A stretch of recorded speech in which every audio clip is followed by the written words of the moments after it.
Assalamualaikum warahmatullahi wabarakatuh. Selamat datang kembali di video pembelajaran biologi kelas 10 bersama Ibu Devi Maulida. Nah, video pembelajaran kali ini membahas materi bab baru, yaitu bab ketiga tentang virus. Pada akhir tahun 2019 lalu, Cina mengabarkan bahwa salah satu kota di negaranya, yaitu kota Wuhan, diserang oleh virus jenis baru. Virus tersebut diketahui sebagai SARS-CoV-2 yang menyebabkan COVID-19 atau nama penyakitnya. Virus tersebut kemudian terus menyebar dan mulai menular dari satu manusia ke manusia lainnya. Setelah 2 bulan menyerang warga Cina, virus tersebut mulai menjalar ke berbagai negara, mulai dari Jepang, Korea Selatan, bahkan Indonesia, dan akhirnya menyebar ke seluruh dunia. Nah, penyebaran yang begitu cepat menyebabkan dunia panik dan banyak yang bertanya-tanya, sebenarnya seperti apakah virus ini? Bagaimana cara kerjanya? Seberapa mematikannya dan bagaimana cara kita terhindar dari virus tersebut? Dan masih banyak lagi pertanyaannya. Mungkin kalian sudah banyak mendengar atau membaca artikel dari berbagai media seperti internet. Tapi, adakah hal yang harus kita ketahui tentang virus? Nah, pada video kali ini kita akan mempelajari tentang virus secara umum ya. Sebelumnya, kita harus mengenal terlebih dahulu sebenarnya apa itu virus dan bagaimana ciri-cirinya. Nah, kita akan bahas satu persatu. Bagian yang pertama yaitu sejarah penemuan virus.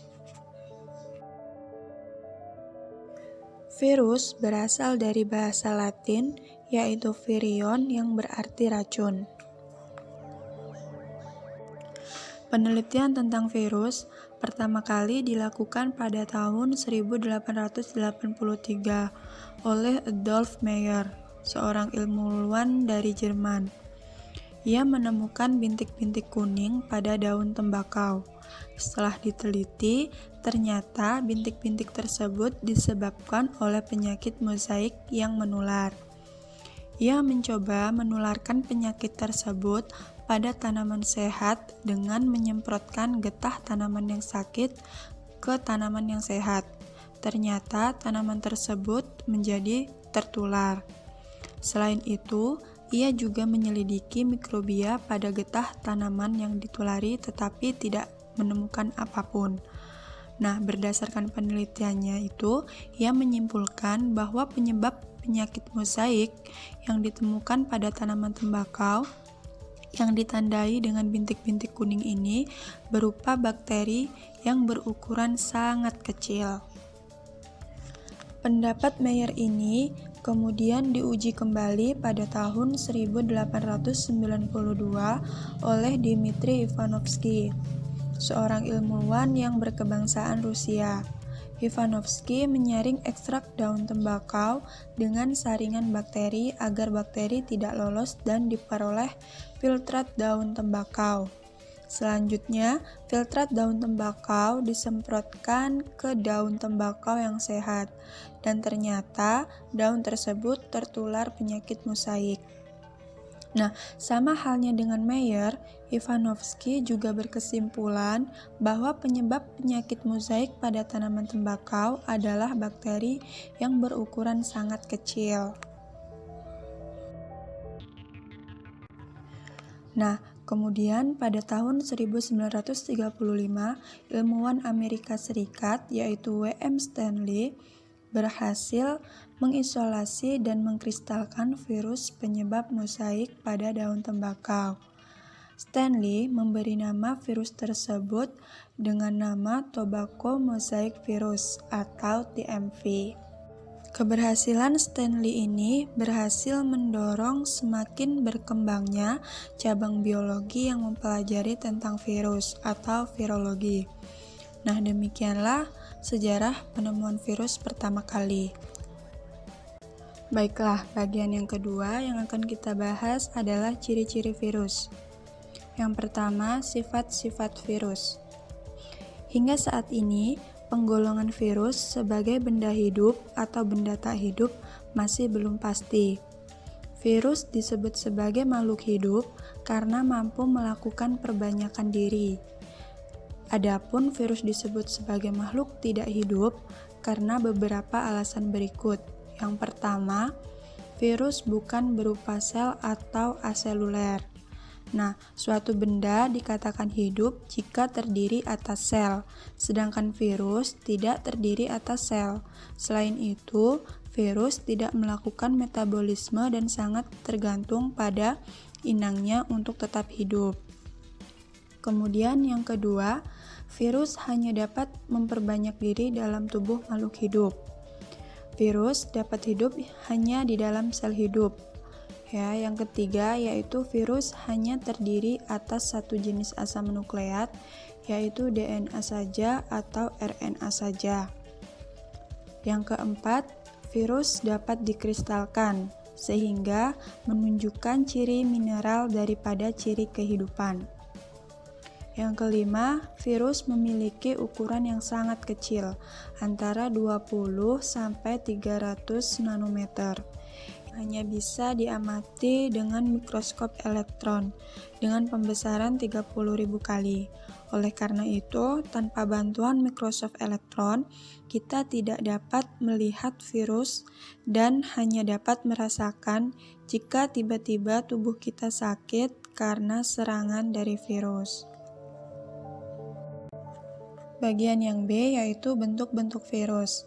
Pada gambar berikut ini merupakan beberapa bentuk virus. Tubuh virus mempunyai bentuk bermacam-macam.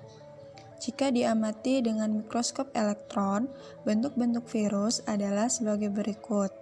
Yang pertama, bentuk virus ada yang seperti bola, seperti pada virus Human Immunodeficiency Virus atau HIV, atau juga pada virus influenza. Kemudian, ada yang berbentuk seperti huruf T, misalnya virus bakteriofag.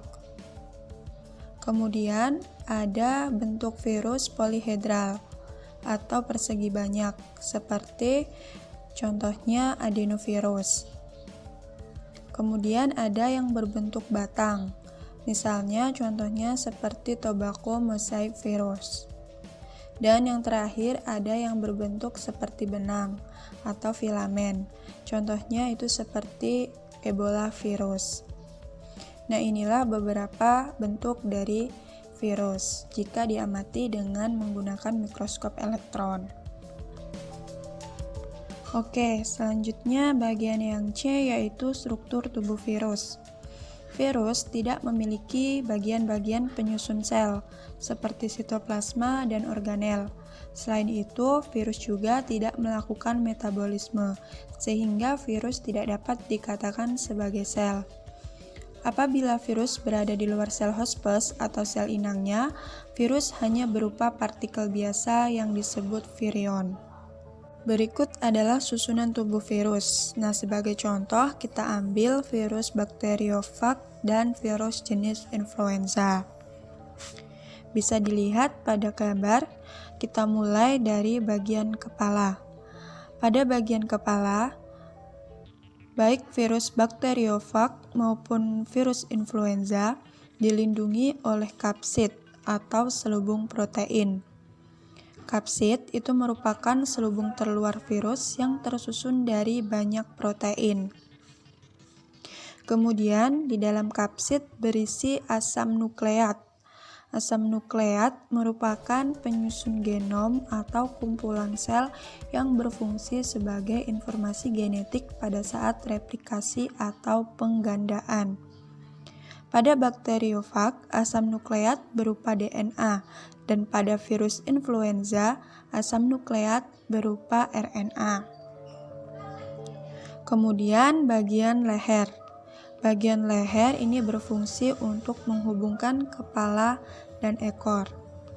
Sedangkan ekor sendiri berfungsi sebagai melekatkan diri dan menginfeksi sel yang diserang oleh virus. Bagian ekor ini memiliki struktur tambahan berupa serabut ekor, kemudian lempeng dasar, dan jarum penusuk. Sedangkan pada virus influenza, kapsid diselubungi lagi oleh membran pembungkus. Nah, inilah susunan dari struktur tubuh virus. Kemudian, tubuh virus juga tersusun dari beberapa senyawa-senyawa berikut. Yang pertama yaitu asam nukleat, yaitu berupa DNA atau RNA saja.